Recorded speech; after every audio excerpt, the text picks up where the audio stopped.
You make solid money. Nothing dramatic ever wrecked your finances. And somehow, there's still nothing left at the end of the month. That's not one bad decision. It's a handful of expenses that look completely normal, because everyone around you has them too. My name is Mike, and I spend way too much time thinking about the spending that hides in plain sight. Here's the thing. These aren't reckless purchases. They're the ones that feel like just life. Start with the car payment. A car that's a little nicer than you need, financed for 6 years, is one of the quietest wealth killers in the middle class. It doesn't feel excessive. It feels responsible because you can afford the payment.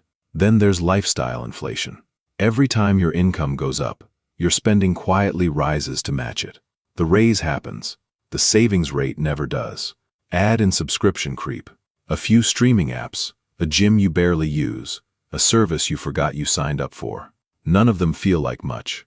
Together, they're real money every single year. And financing the small stuff. Furniture, electronics, things you could have saved for in a month. Put on a card instead, with interest attached. Now, you might be thinking, none of these are that bad on their own. Here's what most people miss. That's exactly why they're dangerous. They don't feel like a leak. They feel like normal life. So here's your one step. Pick the expense on this list that hit closest to home. Cut it, freeze it, or renegotiate it. Just one, this month. This content is for educational purposes only and is not personalized financial advice. Subscribe to Savvy Investor for more videos on money, investing, and long-term wealth.